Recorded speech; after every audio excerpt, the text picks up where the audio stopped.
I have a big temper, anger problem, a very big anger problem. Ennu adikum, ennu idikum, cheeta vilikkum, that was going on. 8 दिवस झाले की मारहाण, महिना झाला की मारहाण सारखे चालू राहायची. चिकाटी घ्यायचा हातात आणि इकडे म्हणायचा, इकडे बघतो तुझ्याकडं.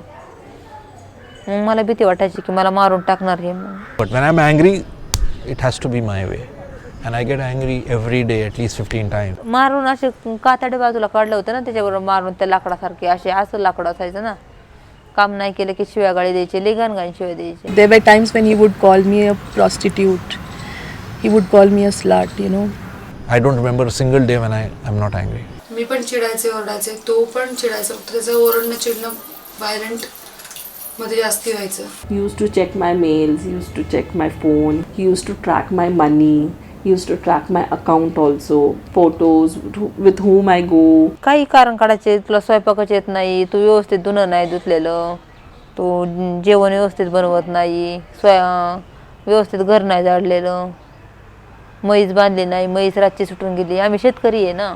And then he used to give me blank calls, he used to pay people to harass me, you know, like that kind of thing. So I became like mad. And I would cry and, you know, I would look for help, but then there was no help from any side. I was so sad afterwards. I thought, why God has given me this partner? What mistake I have done?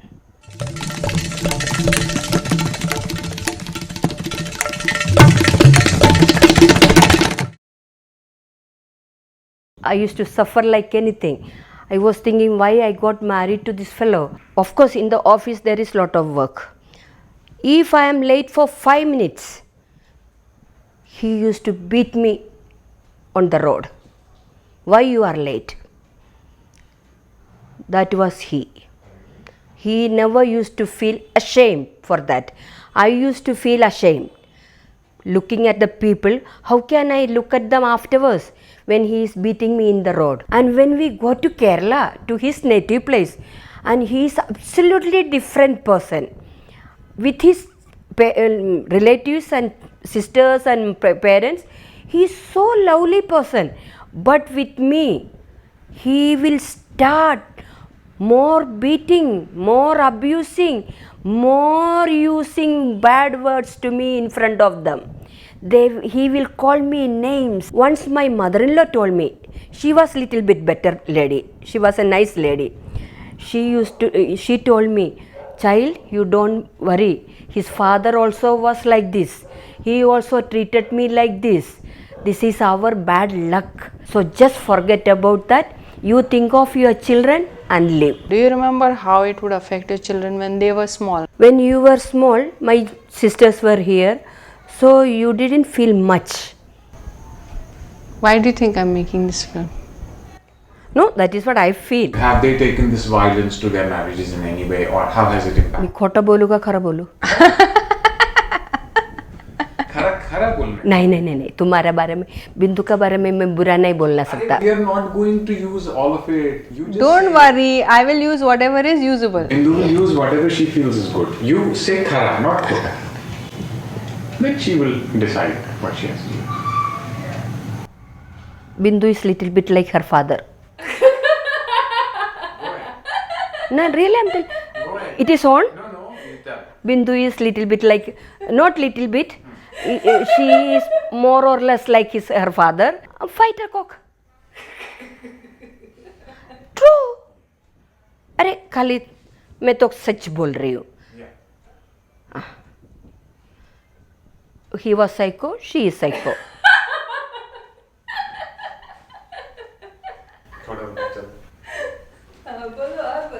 नहीं बोल ना.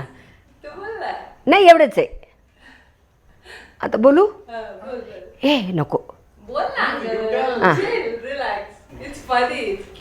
अगं हे ओणच नाहीये, तू उगीच मला बोलायला लावतीये, माझ्या मनातलं ऐकून घेतीये.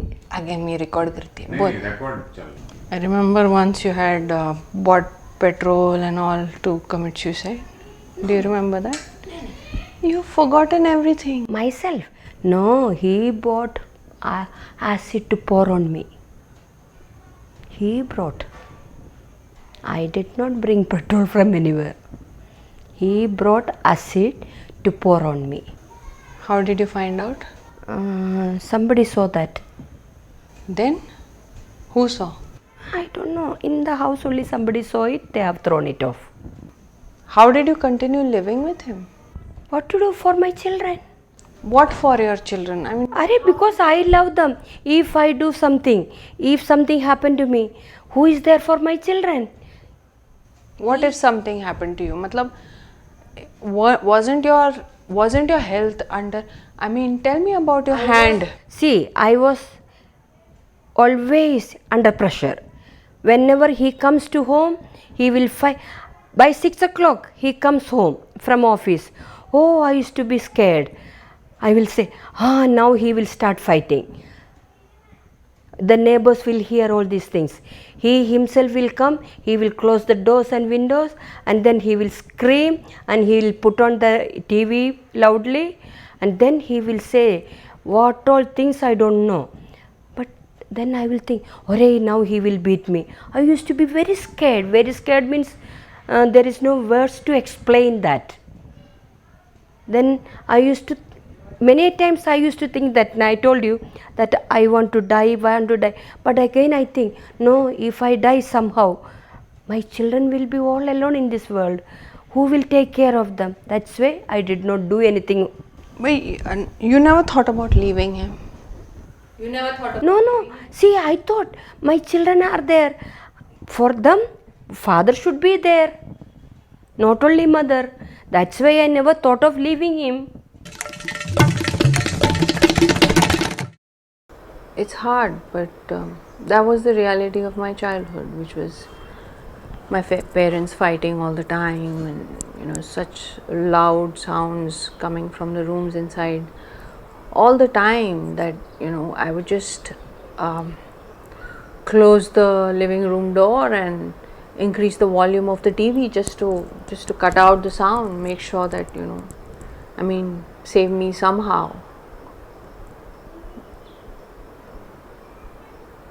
I remember sitting in school one day. My mother had been particularly distraught once, and she had got a can of kerosene from somewhere, and she was threatening to burn herself.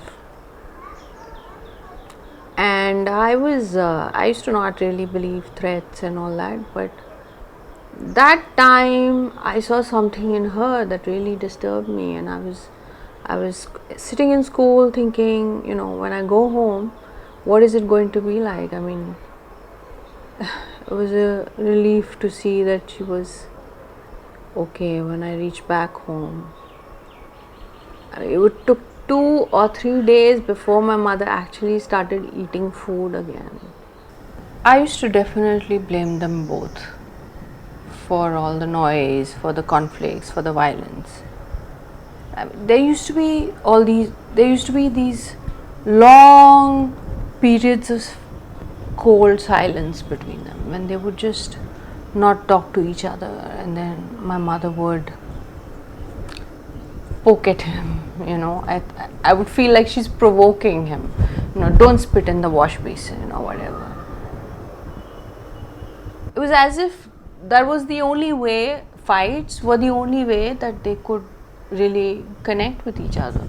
I used to definitely blame them both.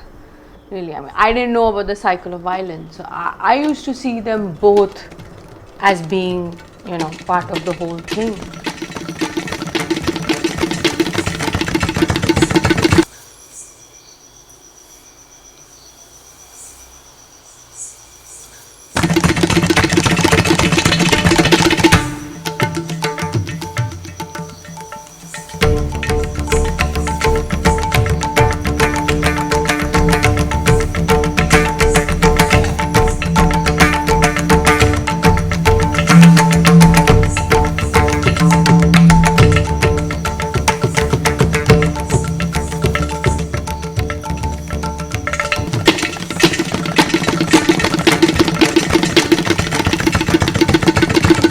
Eventually my father also started hitting me, and I used to think that maybe it's because I started looking more like my mother. Although of course the violence is not really just something outside of me that I was subjected to. Somewhere I also internalized it, learned it to express my rage. I mean, learned first to protect myself and then internalized it somewhere so that, you know, it feels normal when there are loud voices and anger. So it's a process, of course, to just sort of be conscious of it, to try and work on it. It's hard to talk about my father like that. I know it used to be really hard for my father as well. He was very lonely, not able to cope with his life. It's hard even for me to make this film about my father, to talk about my father. It's hard for women to speak up against the people, you know, that they're bound in relations of love or commitment or just fear, plain fear, shame for being a victim, because nobody wants to be labeled a victim. There's such a sense of shame, I think, connected with it, that people don't really want to, even if you're suffering, to come out and say, you know, this is happening to me, and that I am, to admit that you are that helpless. Whether all conflict is problematic, I mean, you know, I think conflicts can be healthy, can be can contribute, you know, to the deepening of a relationship, for a deepening of understanding, for us growing as people. As when you start seeing the other person, you know, as not the other, but you start seeing them in their whole self, you know, as their wounded selves as well. But of course, it's a question of balance, as in, you can't just have compassion for an abuser and not enough compassion for yourself or for your children. The fact that, you know, in a marriage, I'm not just dealing with my marriage, I'm actually somewhere working on the wounds from my parents' marriage, you know.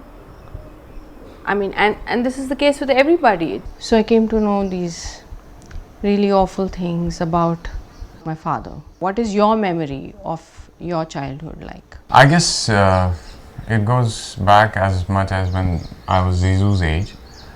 And I've seen different kinds of violence.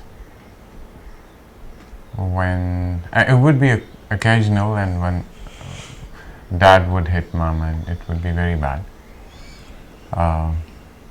Very physical, very physically abusing. We would be crying out loud when we would see our mother get beaten up.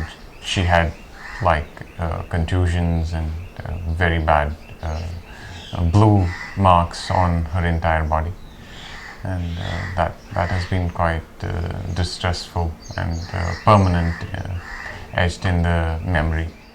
So how do you feel when you hear Papa, you know, talking about his childhood? Honestly, I feel very sad that my father had to bear all of this, especially in his childhood.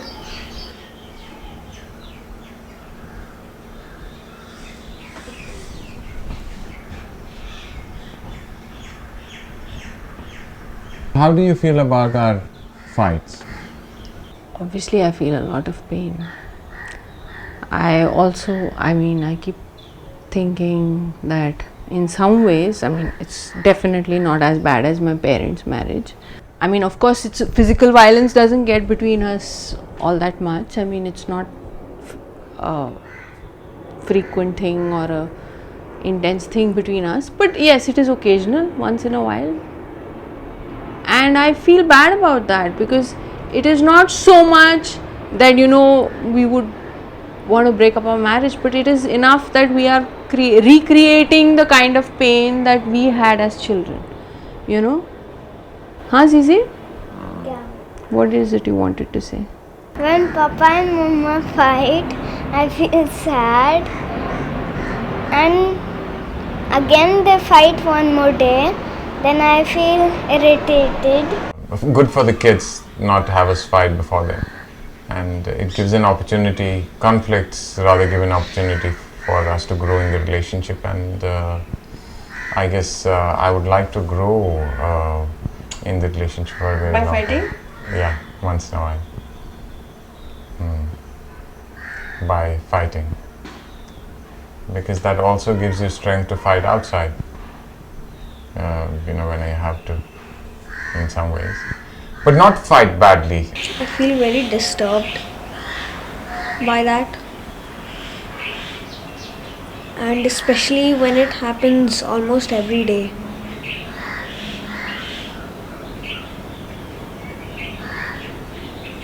And in fear that they're going to get divorced someday. When you fight with Zizou and you get angry with him and you push him, or you yell at him, We both fight equally, intensely. is physical violence also a way for you to express rage? Yes. The only way I know is go crazy, you know, verbally or physically. That's the only way I know. And my whole body starts trembling with anger, and I get angry very fast, small things. I have a big anger problem. Why do you think you're so angry? Today, if you ask me, the answer would be I look at myself as a failure, both personally and professionally. But if you ask me, kind of give a more elaborate answer or a better answer, when I was growing up, my parents were very strict, and whenever my dad or my mom hit me, I remember there was this rebellion that grew in me. And I remember I was very quiet. And then I realized when I'm quiet, they are taking it as a sign of weakness, is the way I read it as a child. And I saw them being worse towards me. So I remember this thought of mine, right?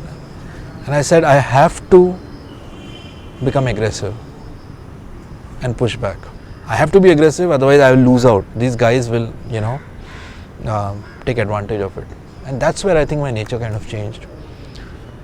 And my parents never really got along, so they was to fight all the time, verbally, physically. I just grew up in that environment. It was the way to be. I grew up in a family where my father was a regular drinker. We have had issues in our house because of his drinking. He's lost control after drinking many a time. I've seen that as a child. I've seen a lot of violence at my house as a child. For me, it was the way to be. Men can drink, right? When I start drinking, I become a different person, and I'll become the life of the party suddenly. I'll be kidding around, joking around, playing jokes, blah and blah. But I can think of 15 instances right now where, because I've drank, I've said the wrong thing, I fought with people. Like you fought with me. Like I fought with you. Yes, you're absolutely right. Stupid things I've done after drinking. Can you go to the stupid thing you did with your first wife? And it was like another weekend. I'll take my vodka and sit. And then what happened was, she said something to me. I remember I was just going to the toilet. And she said, look at you look like shit. So that was the time when I started balding. And I had started putting on weight because of my drinking and lack of exercise.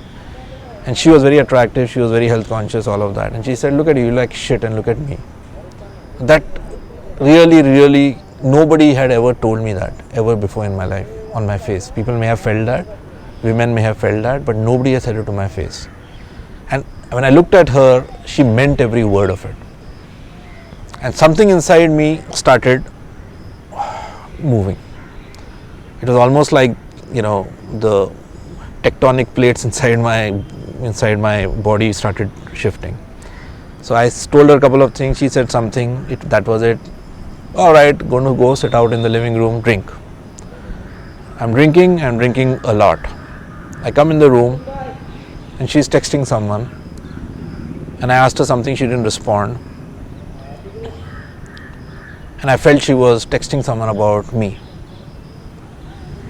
I don't know what happened then. I was very drunk by then. I just flew into a rage. I grabbed her. I remember I grabbed her throat and pushed her on the bed, and she tried to get up. I slapped her a couple of times.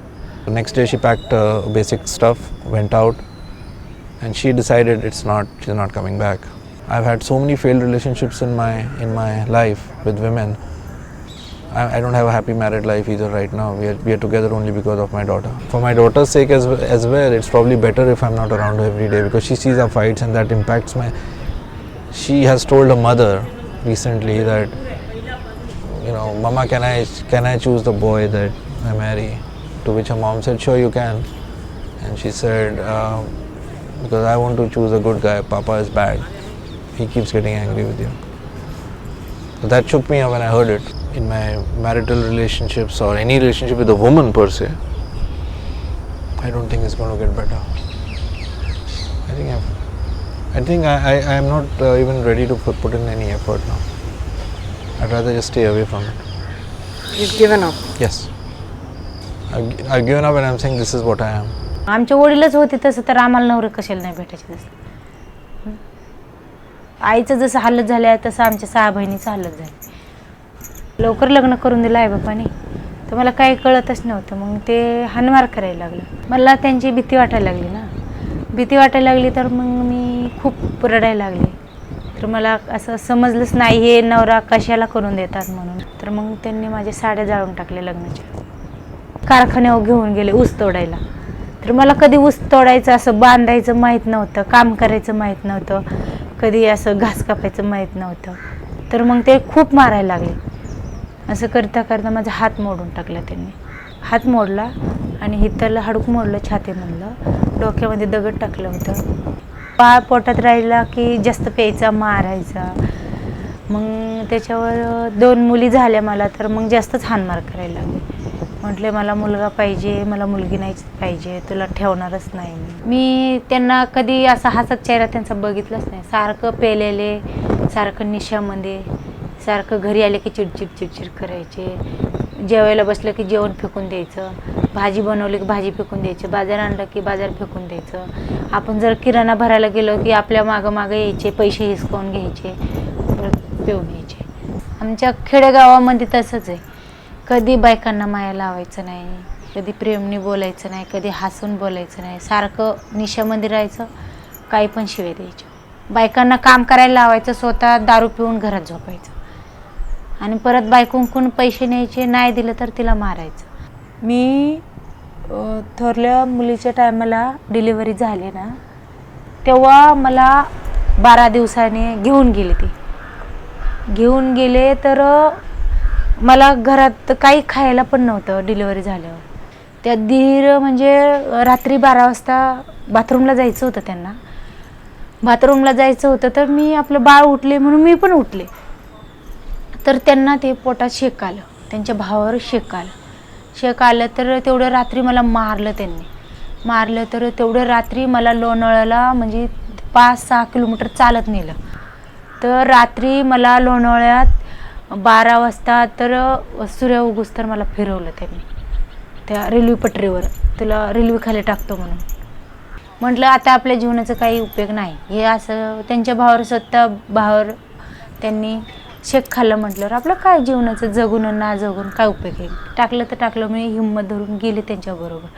तर मला त्या दिवशी पण इळभर पण जेवण नव्हतं, रात्री पण नाही, आणि दुसऱ्या दिवशी इळभर पण नव्हतं. मला नुसतं चक्कर यायचे विचार करून. तर ते लेकरांना दूध पण येईना, काय येईना. असं म्हणजे हॉटेलवर गेले, मागून दूध मागितलं मुलासाठी, पण कोणी दिलं नाही. म्हटले पैसे द्या. तर ते तिथं गेल्यावर मला मारायला लागले खूप. तिथं हॉटेलवरच मारलं. तर असं माझ्या जीवाला वाटायचं मी कधी फाशी घेईल, कधी मी औषध पेल, मी कुठं विहीर बारामध्ये उडी टाकल असं मला वाटायचं. पण मी परत माझ्या मुलांचं लक्ष मला असं मनात यायचं मुलांचं. मी म्हणायची मी जर मेले तर माझ्या मुलांचं कसं होईल, हे पिऊन पडतं इथं तिथं तर माझ्या मुलांना कोण बघल, आईची गरिबी, बहिणीची गरिबी. तर असं मला मनात वाटायचं. मग मी कोणाला सांगत नसतं माझं दुःख. तर शेवटी मी फाशी घ्यायला मी निर्णय घेतला होता. असं समजा साहित्य म्हणजे दावं, डब्बा आणून ठेवला जवळ, डब्यावर उभं राहिले आणि रस्सी बांधली. परत लेकरांची आठवण आली म्हणून खाली उतरले. परत खाली बसून विचार केला. म्हटलं आता आपण जर असं केलं तर आपल्याला मुलांना कोण बघणार आहे. खूप रडले. मग तर मग शेजारच्या लोकांनी मारलं. मग त्यांना मारल्यावर मग मला खूप मारायला लागलं. मग त्याच्यावर लोकांनी का मारलं म्हणून खूप मारायला लागले. तर मग आई इकडे घेऊन आली. 8 वर्ष त्याचं मार खाल्लं मी. 8 वर्ष बाद मग त्यांना सोडून टाकलं. We met in our Ferguson college, so 3 years before. I'm also from Ferguson College. We met in English department. We got married in 9th March and we had problem in 19th April. पण जेव्हा वादावाद झाली ना तेव्हा त्यांनी मला एक फटका मारलेला जोरात. मी पण त्याला फटका मारला उलट की तू मला कसं काय मारू शकतो. तर मग त्यावेळेस त्यांनी मला जोरात मारला आणि त्याचा भाऊ पण आला. त्यांनी पण मला मारलं, इथं डोक्यात मारलं होतं जोरात बुक्की. तर त्याने त्यावेळेस दोघांनी मिळून मी म्हटलं मी आता पोलीस कंप्लेंट करणार तुमची, तू कसं काय मारतो मला. तर मग तेव्हा त्यांनी मला जाऊ दिलं नाही, उलट त्या दोघांनी मिळून मला मारलं होतं. मग ते माझ्यासाठी खूप शॉकिंग होतं. मी खूप डिस्टर्ब झाले होते मेंटली. त्यामुळे मग मी प्रेग्नन्सी आणि ह्या सगळ्या गोष्टी मग सुरू झाल्या. आणि मग त्या काळात माझी मैत्रीण खूप जवळ आली त्याच्या, म्हणजे डिलिव्हरीच्या वेळेस पण ती यायची घरी. मग त्यांचे फिजिकल रिलेशन सुरू झाले. मग ती प्रेग्नेंट होती 2.5 महिन्याची त्याच्यापासून. मग ते मला कळालं तर मग खूपच भांडणं वादावाद व्हायची. मग त्यावेळेस खूप खूप मारायचं तेव्हा तुम्हाला. मी खूप मेंटल डिस्टर्ब झाले. मला कळत नव्हतं मी काय करू. ते सगळ्यात मला किरण तो हवा होता आयुष्यामध्ये आणि मला त्याला गमवायचं नव्हतं कुठल्या पातळीवरती. ॲक्च्युली माझं खूप प्रेम त्याच्यावरती, खूप वेड्यासारखं प्रेम म्हटलं ना. म्हणजे रिसेंट घडलेली गोष्ट म्हणजे आमच्या लग्नाचा वाढदिवस होता आणि त्याच्या मैत्रिणीचा फोन येत होता. तर त्याला मी बोलत होते की तू नको तिचा फोन घेऊ, आपण दोघं सोबत राहू. आम्ही फिरायला गेलो, महाबळेश्वरला घेऊन गेलो तो आम्हाला रिसॉर्टला फिरायला गेलो. तर मी त्याला बोलले की तू सारखा फोन नको घेऊ. तर मी त्याला पायावरती असा फटका मारला की तू का तिचा फोन घेतो, चिड आली फार. त्याने मला मारलं जोरात 2 कानाखाली आणि माझा गळा दाबला आणि मला बोलला की इथेच तुकडे तुकडे करून मारून फेकून देईन, कोणाला कळणार सुद्धा नाही तुकडे पडले. माझ्या मैत्रिणीला मी सोडणार नाही, तुला कुठे जायचं तिकडे जा. कोणी दुसऱ्याने कंप्लेंट केली असती की याने मला जीवे मारण्याची धमकी दिली. मला नाही वाटलं करावंसं. ह्याचपर्यंत कमजोर पडले त्याच्याबद्दल. मी त्याने इतक्यांदा त्रास दिला तरी मला कधी नाही वाटलं की त्याला मी पोलीस स्टेशनला न्यावं, त्याचं नाव सांगावं, त्याच्या ऑफिसवर परिणाम होईल, त्याच्या आयुष्यावर परिणाम होईल असं मला काय वाटायचं. आजही वाटतं. मी सोसायटीमध्ये महिलांच्या हेल्थ एज्युकेशन आणि ह्या गोष्टी काम करते, मुलींसाठी काम करते. बाहेर इक्वॅलिटी आणि इक्वल इश्यूजवरती बोलते, पण घरात ते नाही आहे तर मला त्याच त्रास होतो कुठेतरी. मग ते मी कुठेतरी मला पण त्या गोष्टी त्रास होऊन माझं पण वागणं मग त्याप्रमाणे चिडचिड आणि व्यक्त होताना सांगताना माझं पण गोष्टी बदलायच्या. तिच्यावर परिणाम करण्याच्या गोष्टीचा ती नॉर्मल बिहेवियरच नाही करत आहे. नॉर्मल मुलं कशी बिहेव करतात. खूप समाधानी होती, कधी चिडचिड नाही, रडरड नाही. पण जसं हे सगळं मॅटर चालू झालं घरात, भांडणं वादावाद तक माझी रडारड सगळ्यामुळे ती खूप डिस्टर्ब झाली, खूप अफेक्ट झाली. तिची पूर्ण शांतता गेली. सतत चिडचिड चिडचिड चिडचिड चिडचिड करत राहते फक्त. कुठे आपण बोलतोय तर कोणी मदत नाही करणार मला याबद्दल. सो ती राहत नाही कोणाकडे, कोणी इंटरेस्ट पण नाही. तुम्हाला मी नसताना तर काय झालं. मग ते काकू बोलतात ना माझ्याशी, तेव्हा काय घेऊन आला कॅमेरा, त्यांच्याशी बोलायला पाहिजे ना. तो मला फिजिकल व्हायचा प्रयत्न करतो की सपना जाऊ दे जवळ घेऊन की आपण नीट वागू, नीट करू. मी त्याला बोलले तू लांब राहा, माझ्याशी बोलू नको, मला तुझ्याशी बोलायची इच्छा नाहीये, मला तू काही नवरा म्हणून वाटत नाही. माझं खूप डोकं फिरलं तुझ्यावर. There is no love, there is only आपण काय म्हणू, फक्त गरज आहे, नीड आहे, नेसेसिटी. लव्ह नाही, अफेक्शन नाही. मग ते फोर्सफुली रिलेशन्स होतात. मला पाहिजे म्हणून, मला पाहिजे, तुला काय वाटतं, तुला त्रास होतोय का, तुला बरं वाटत नाही, काही येणार नाही, मला वाटते मग मी करणार. त्याच्यामुळे आणखीन प्रॉब्लेम्स इश्यूज क्रिएट होतात रिलेशनशिपमध्ये. मग ते सोसायटीच्या लोकांसमोर आरडाओरडा झाला. मग त्याच्यामुळे मग लोकांना कळेना की हिला मला सोडायचं, ही मित्रांसाठीच मला सोडते. मी राहायचं नाही माझ्यावर, रडायला लागला, चक्कर येऊन पडला तो, परत उठला, मी सुरी घेतो, स्वतःला मारून टाकतो. त्यामुळे खूप डिप्रेशन येतं की हा माणूस आज सॉरी बोलतो, उद्या परत तेच करतो, परत सॉरी बोलतो, परत खा ना तू परत तेच करत राहतो. मग याची वागण्याची पद्धत कशी आहे? म्हणजे आज मला घरचं बेघर व्हायला लागणार, कुठे राहणार माहिती नाही, काय नोकरी करणार, मुलगी छोटी आहे, कशा गोष्टी मॅनेज करणार ते माहिती नाही. सगळं खूप हे, पण तरी पण मला या म्हणजे जो आपला अपमान होतो, प्रेमाचा अपमान होतो, तर मला ते नाही सहन करायचं. एवढं होऊन सुद्धा आज जरी काही नसलं तरी पण त्या गोष्टीत अडकून नाही राहायचं. तो आज जरी माफी मागतोय तरी पण मला नको वाटतं ते माफ करायला असतं. What have your parents been telling you about? की कॉम्प्रोमाइज कर, कॉम्प्रोमाइज कर, कॉम्प्रोमाइज कर. मी म्हटलं की मी माझ्या या सगळ्यामध्ये जीव जायला बसलाय, कारण मी इतकी डिप्रेस आहे की आता मला जीव नकोच वाटतं. मग ते म्हटलं की ठीक आहे, तुला जर अगदीच नको होतं तर मग आम्ही तुला बोलणार नाही, पण मग 2 मुलींचं तुझं कसं करणार? तू विचार केलास का? आम्ही रिटायर्ड आहे, आमच्याकडे पेन्शन आहे, आम्ही कसं सांभाळणार? केवळ अर्निंगसाठी मला माणूस नको आहे ना सोबत आयुष्यात, पैशांसाठी. कोणीतरी मला फीड करावं म्हणून मला नको आहे तो. मला जगता यायला पाहिजे नीट, या गोष्टी सहन नाही होत म्हणून नको आहे. असे भांडणं करत करत करत आयुष्य काढायचं नको वाटतं, कंटाळा आला या गोष्टींचा. वाद करत, भांडणं करत. कारण मी ते माझ्या मैत्रिणीबरोबर जे रिलेशन झालं त्याच्यानंतर मी 5 वर्ष लागले मला त्याच्यातनं बाहेर यायला. मी होमिओपॅथिकची सायकॅट्रिक ट्रीटमेंट घेतली होती. मी 2दा सुसायडल अटेम्प्ट केला होता. तो घरामध्ये एकदा हँग करायचा आणि एकदा सुरीने हात कापायचा. सो मला ते फार भयानक होतं. आणि दोन्ही वेळेस त्याने मला मारलं होतं की मी असं केलं म्हणून, प्रेमाने सांगायच्या ऐवजी. मला ते खूप असं विचित्र वाटायचं की यार, एरवी तो खूप प्रेमळ आहे सगळ्यांबरोबर, खूप प्रेमळ. कोणी त्याला चिडताना पण नाही पाहत. माझ्याबरोबर का असं, मला का असं? मी नाही आवडत तर मग सांग ना, नको राहू सोबत. मला त्रास का द्यायचा? तो म्हणतो मी तुला कधीच त्रास देणार नाही, तू माझ्यासोबत राहा, मी घर नावावर करून देतो, तू माझ्यासोबत राहा, मी तुला अख्खा पगार देतो. तर 2 वर्ष माझ्या अकाउंटला 500 रुपये पण नाही गेले कधी. घरात काय खर्च करायचं तर करायचं, अकाउंटला नाही पैसे. म्हणजे मला उद्या वेळ आली तर माझ्या हातात काहीच नाही ना. आज पैसे अकाउंटला नाही, तुम्ही काय करणार? स्वतःचं कार्ड देणार, तुला काय खर्च करायचं. पण कार्डमधनं 1000 रुपये खर्च केले तर काय केलं हिशोब सांग. मग मला स्पेस नाही की मी ते पैसे कुठं काढून माझ्या अकाउंटला टाक. हे मला इकॉनॉमिकल पण खूप हे होतं ना. आता म्हणतो की तुला मी सगळा पगार देतो, घर देतो, मग मला ते हेच होत नाही. कसं ट्रस्ट करू? ट्रस्टच नाही जात त्याचा. ट्रस्ट हा जेन्युइन प्रॉब्लेम आहे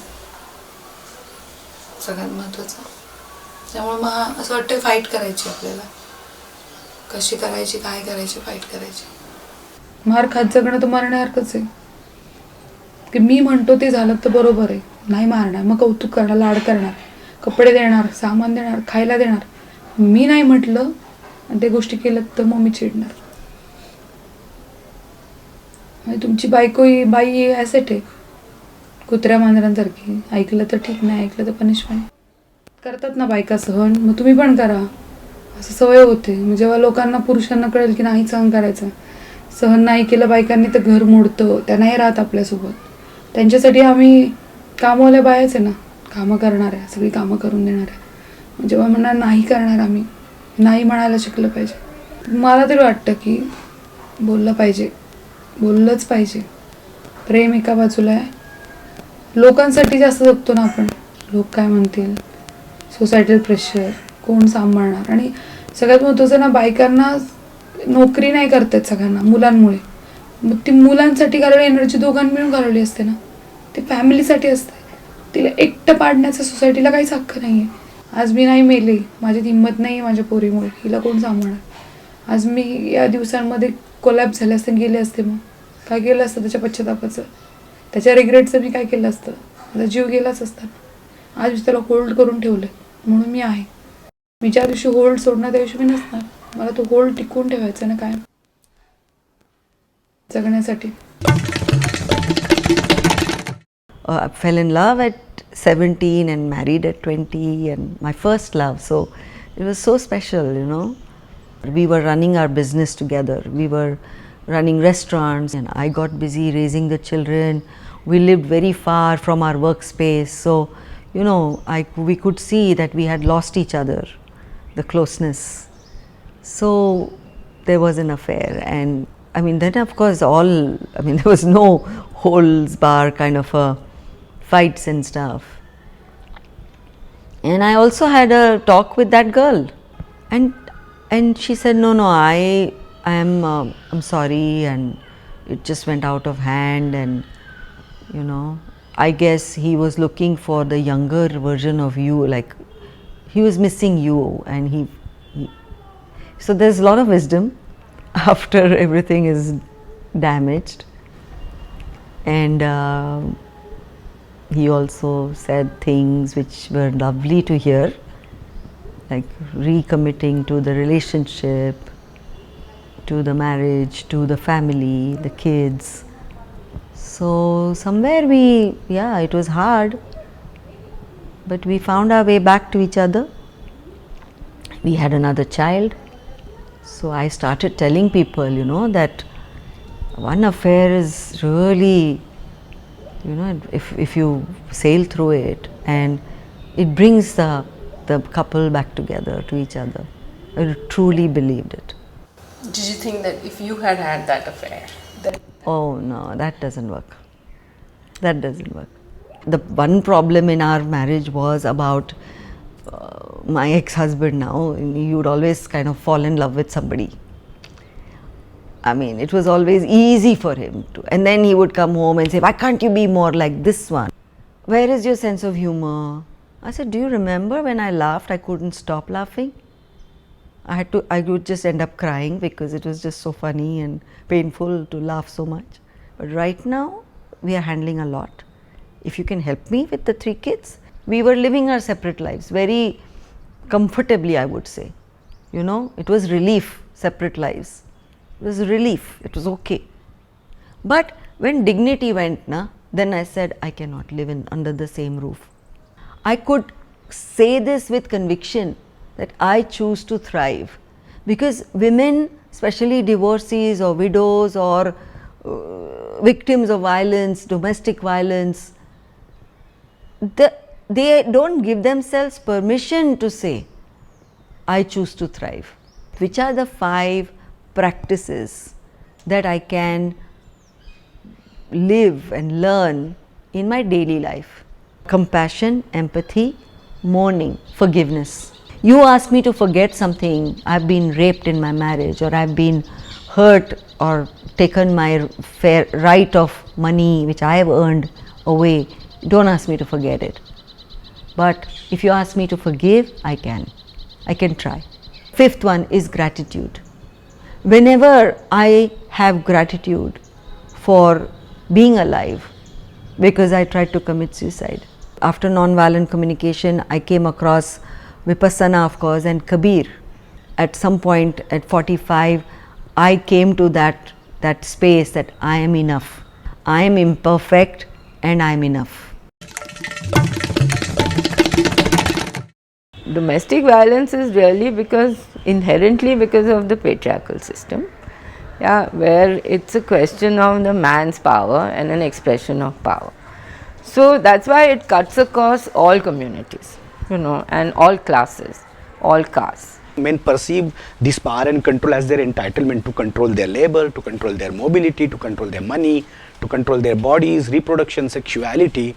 And if a woman says no, then that invites a kind of violence. You know, violence is a tragic expression of unmet needs. That's the definition in non-violent communication.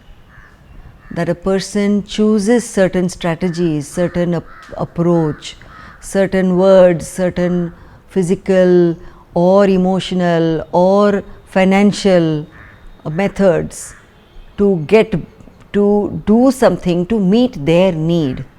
How it works in the other person is that it feeds the doubts, the self-doubt, the fears. See, violence is not about breaking your body, it's about breaking your spirit. If it's about breaking your body, the person would kill you on the first day. It's about making you feel you are nobody. It's about making you feel you deserve that violence. It's because of the way that masculinity is constructed. Look at everybody sitting here and sending WhatsApp messages about how we need wars. Yeah? The ultimate virility, right? So the violence of the home is going to reflect outside. The violence outside is going to reflect inside. And that's the way we are raising our children. And here I'm not blaming moms, okay? Because it's very easy to take this and say it's the mother who does that. Look at the media. Look at the games. Look at where violence is so normalized. Violence is almost endemic in an unequal society. So whether it's caste, whether it's patriarchy. आणि traditional roles इतके लोकांच्या डोक्यामध्ये fix असतात की साधं पाणी नाही दिलं, भाजीत मीठ जास्त झालं, तर आज मला करपलेली पोळी दिली, ती वेळेवर उठली नाही, सकाळी लवकर उठली नाही. म्हणजे हिंसेला म्हणजे निमित्त असतं काय ना काहीतरी की मीठ नाही म्हणून तुला मारलं किंवा तुला स्वयंपाक नाही जमला म्हणून तुला मारलं, पण हे निमित्त सापडतं. पण हिंसेचं कारण वेगळंच असतं. हिंसेमध्ये ना संशयाचं भूत सर्वात हे फार शेवटच्या टोकाला जातं. लैंगिक संबंधाची नवरा मागणी करतो आणि काही कारणाने तिने नकार दिला, ती दमली असेल, तिची इच्छा नसेल, आजारी असेल, तर लगेचच ओके मग तू येतो तो जातो, म्हणजे तुझ्या गरजा भागतायत म्हणून तू मला नकार देतेस. In my workshops when I ask men, do you really fear equality? The fear is that वो किसी के साथ भाग जाएगी. She might run away with someone else. So we need to really help men to understand that these fears are the result of we not being part of experiencing any kind of equal relations. Because we always are trying to hold on and trying to hold the control, we feel that losing control means she might run away from you. संशयाचे जवळजवळ 99% संशयच एक तर त्या लेडीजचं दुसऱ्या संग affair असणे किंवा दुसऱ्या संग अफेअर हे बायकोला कळल्यानंतर त्याच्यावर त्यांचे वाद होतात. Whole issue goes into whether the girl had an affair or not. I mean, suppose a woman or a man does have an extramarital relationship. Can you kill because of that? बायकोला बांधून ठेवलं घरात आणि तिच्या हातावरच्या नसा कापून निघून गेला आणि ती जवळजवळ 5 ते 7 महिन्याची प्रेग्नंट आहे ती महिला. हे जे मूल आहे माझं नाही अशा पद्धतीचं त्यांनी त्याचं वक्तव्य होतं. त्यानंतर त्यांनी त्रास द्यायचा. मुलगी 2 वेळा प्रेग्नंट होती, तर 2 वेळा नवऱ्याने तिला सांगून तिचं गर्भपात वगैरे केलेला आहे. त्यानंतर तिने ते सहन केलं. त्याच वेळेस तिने फर्स्ट टाइमच तिने तक्रार दिली असती तर आज तिच्यावर ही हाफ मर्डरची आज तिच्यावर वेळ आली नसती. People come to us when overt violence becomes unbearable. It's not the first time somebody raises a hand. It's after years and years and years of deciding, of wondering, of walking 2 steps forward, 6 steps back, that a woman finally decides that she has to come out and speak about it. Because at that point is an irreversible step. The family honor is lost. They don't lose honor when they beat her. They lose honor when she speaks about it. First place, normally a woman who's driven to seek help, which comes after a long time in her life when she faces domestic violence, is to go to the police station. And invariably at the police station the response is either cool or most often negative, and she's turned away or she's told to settle it. And we don't have that kind of trained human resource even within government structures. Look at the kind of situation of protection officers who are so obsessed with not letting the cases go to the judicial magistrate but resolve it on their own by sending them to say service provider organizations where they are trained to settle the case, means somehow convincing the woman to adjust with the kind of situation, and how noble and what all kind of rewards as a good mother and good woman she would get out of that.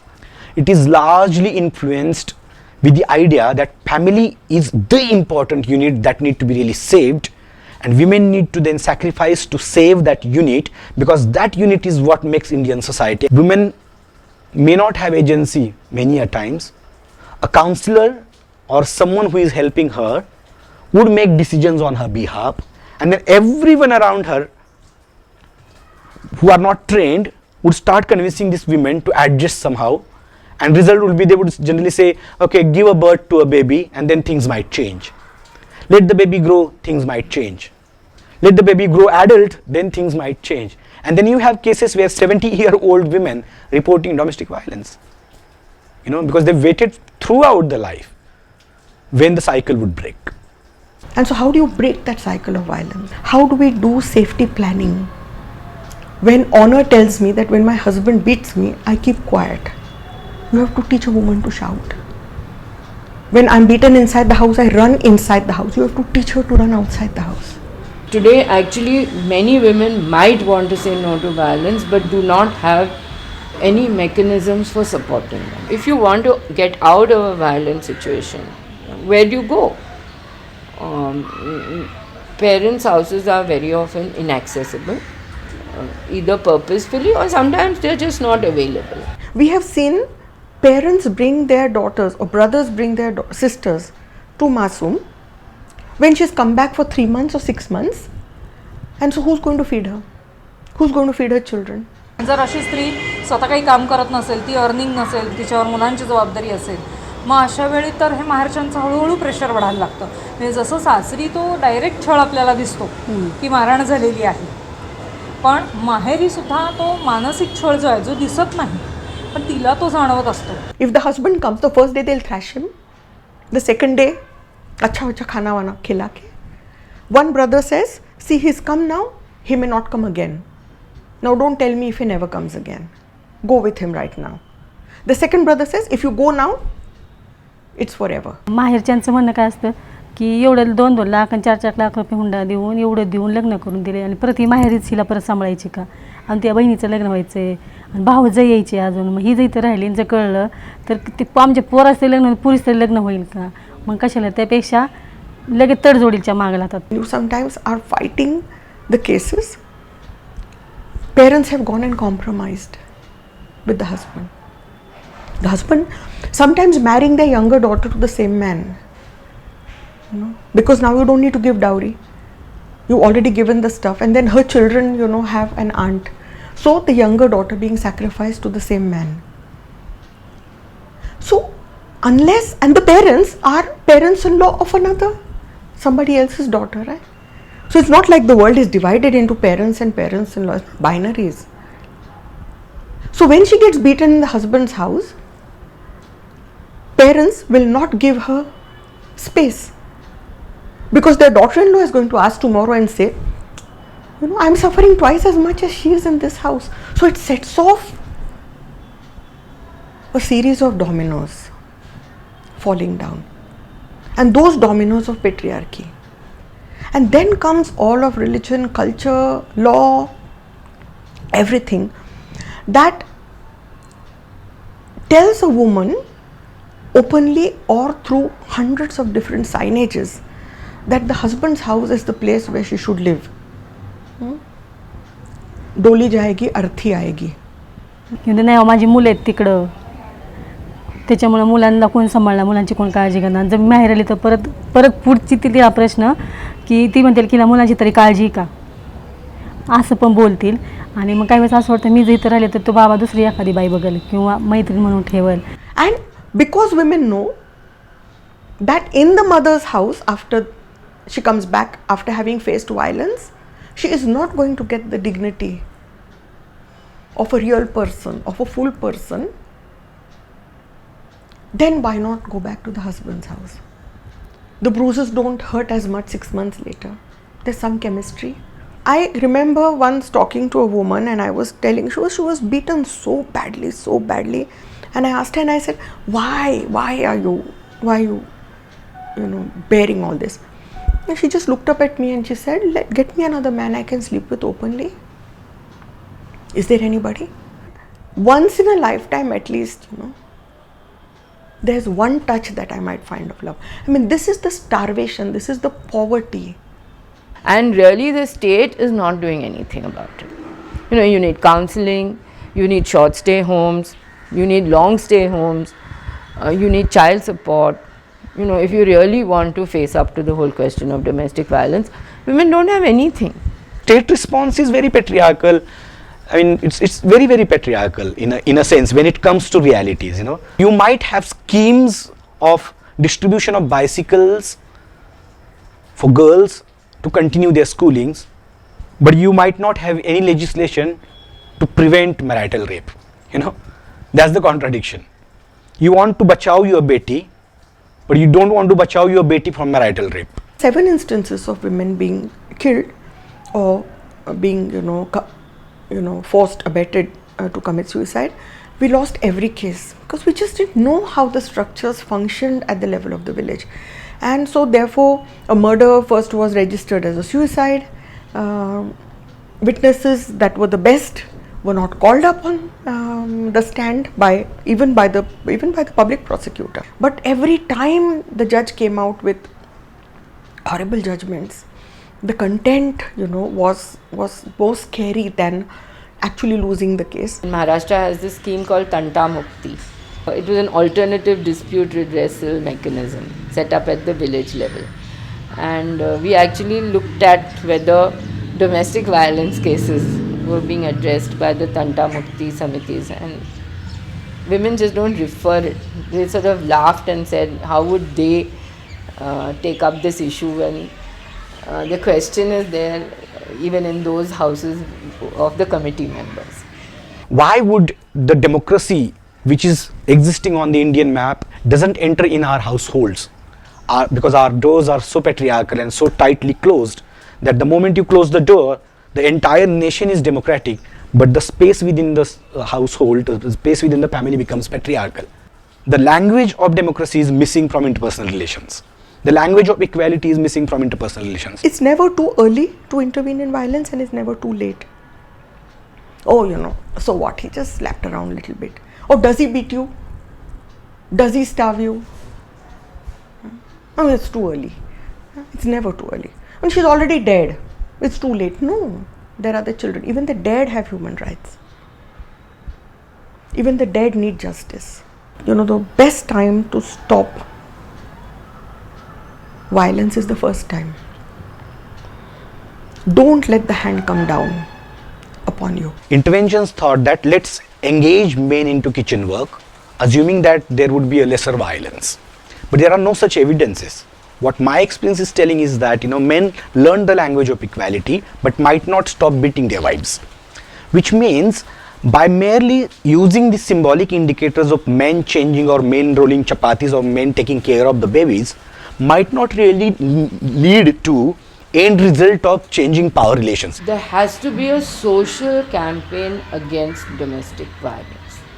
We are talking about Beti Bachao and Beti Padhao, and we're talking about education and malnourishment, but why not on domestic violence?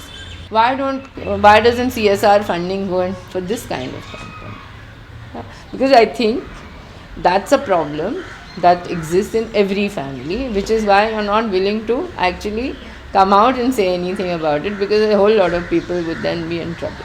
So love is really the most dangerous element for the structures of violence.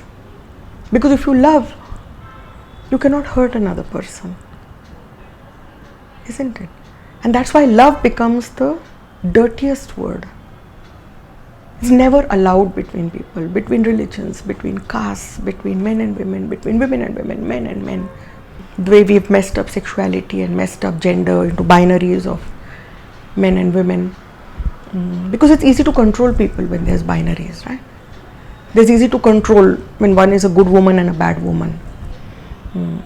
But a good woman knows that she's not good throughout the day.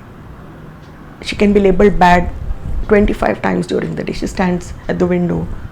She didn't comb her hair on time. She spent 3 more extra minutes in front of the mirror. She decided to wear particular attire. She wants to do higher education. She wants to go somewhere else and do a job. She doesn't want to marry. She wants to marry somebody of her choice. So, as long as we abide by these binaries and as long as we abide by segregation among people, I think we are never going to be whole people. And the schism inside us as humans actually triggers off the violence. But the only way to deal with marital violence is to make friends at home. I think while this film is also being made, and there's a conscious thought going on while this film is happening, and we're shooting and different people talking, and when we have a fight, of course I'm fighting, and I'm retaliating back, but I think my Retaliating back, or there's a fight once in a while, but I think intrinsically I'm a non-violent person. This is not about labeling, okay? This is not about labeling somebody as violent or. My learnings were that there doesn't have to be physical attacks in a relationship where you are beating up each other, or rather whether you're beating up your wife, and that should not be there.